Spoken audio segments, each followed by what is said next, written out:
Is he married? Chief, during the course of our investigation, have we confirmed that?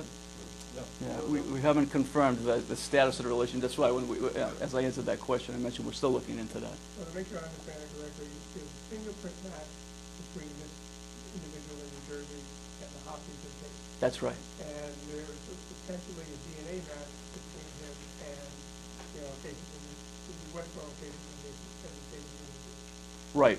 The DNA. So DNA from the two crimes in Westborough and the crimes in New Jersey have a match. And the fingerprint matches this individual. The fingerprint that was taken from the crime scene in Hopkinton matches Mota. That's his fingerprint.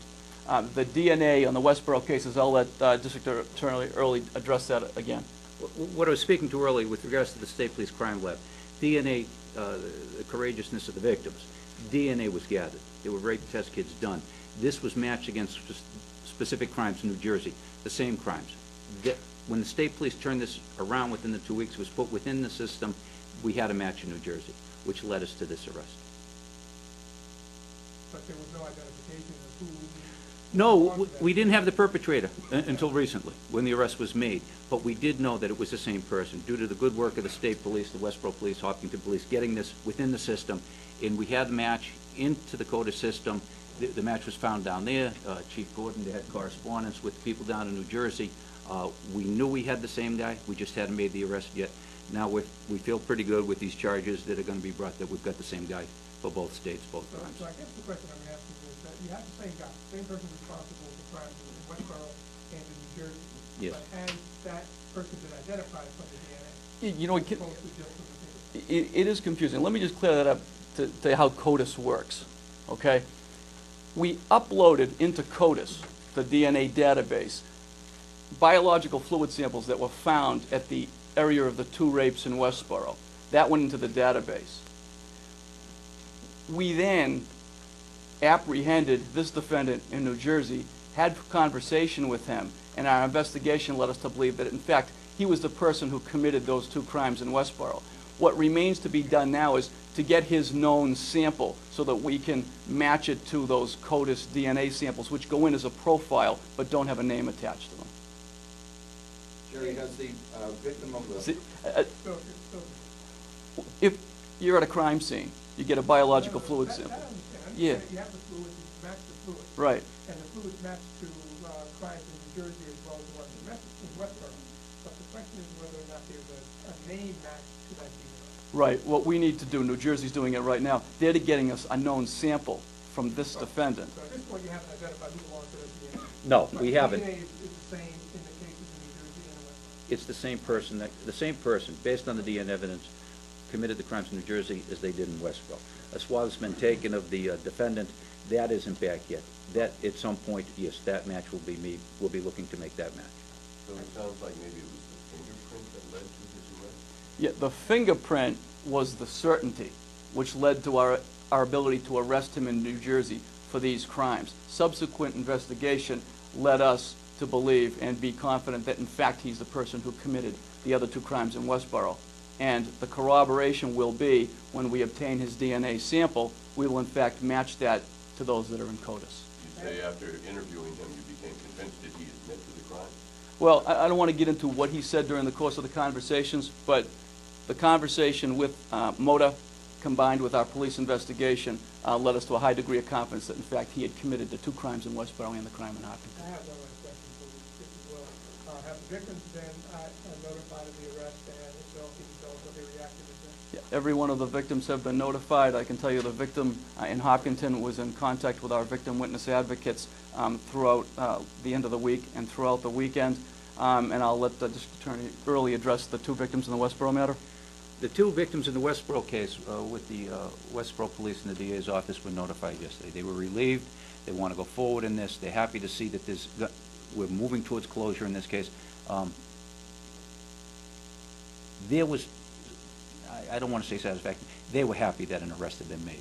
And, you know, they're ready to testify. They're willing to do what they need to do. They've shown the same courage now that they have throughout the base of this case, and they're happy that an arrest has been made. Jerry, has the Hopkinton victim had anything to say about your photo identification? Yeah, I don't want to get into any of the specifics of our conversations with the victims yet. Suffice it to say, and District Attorney Early touched upon this, it's been a few years since these incidents occurred. These were very traumatic incidents. And I can say that there's relief not only in these three victims, but in many people throughout the Metro West region, not the least of which are women who are in their homes, because all three of these victims were unsuspecting women in their homes at the time that these invasions occurred. But I don't really want to get into the specifics of our conversations with them at this point, other than to echo what District Attorney Early said, which is we're relieved to know we've got somebody identified behind each one of those three incidents. When were the New Jersey crimes? 2007, 2006, 2004, 2003? Yeah, John, let me just check with Scott Van Ralton, who has been in contact with them. Scott, do we have the dates on the New Jersey incidents at this point? No, we don't. All we know is that is approximately last year and a half or so that their incidents have occurred. They're still in the process of doing their investigation to link Mota to their own crimes. I would say this, John, though, what we know as far as time and place of these, each of these crimes being committed, that it's consistent with what we know about where he was and his motive, opportunity, and ability to commit these crimes, based upon where he was in Massachusetts and where he was in New Jersey in time and place. Can you tell us when he was arrested? I don't think I got In New Jersey, that. it was late last week. Scott, do you know the exact date? I believe about 11:15 Friday night on the Friday the 13th. When the New Jersey, the New Jersey print, was that a John Doe print, or did they have Mota's name? When they had the print from the Hopkinton banister, I mean, New Jersey had their own set there, 10, whatever it is. Did they know Mota at that time? Did they have his name? I'm so confused as to when you had the forensics, but when he had put the name Mota to the various forensics. Mota was known to them, and the New Jersey authorities at the time that we matched the fingerprint had reason to believe that he was a subject of crimes that had occurred in New Jersey. The fingerprint, the known fingerprint that was sent from the Hopkinton PD and State Police to New Jersey confirmed what they had felt was that they had somebody they were looking at who in fact had committed crimes. Were the crimes in New Jersey at apartment complexes? Each of the three that we know that are to be charged this week were sexual assaults. As far as whether commercial or residential areas, Scott, can you confirm that? I cannot. And can you tell us where the arrest was made, what town it was made in New Jersey, was it where his residence? Burlington County, New Jersey Sheriff's Office was the department that we were working with as far as the apprehension was concerned. Scott, you know any more detail on that as far as the arrest? The only thing that I was told was he was eating at a restaurant around 11 o'clock on Friday night. He left the restaurant. At that point, there was our warrant in the system, and they made the arrest, I believe, just outside of the restaurant. You happen to know what restaurant that was? No idea. I'm not even sure what city it's in. Oh, okay. Who's prosecuting this, who's your counterpart down there, In New Jersey? Burlington County, yeah, you know.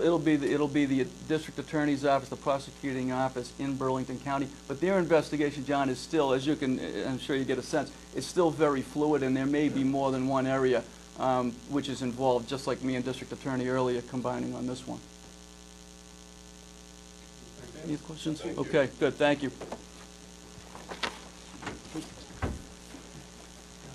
Good shot.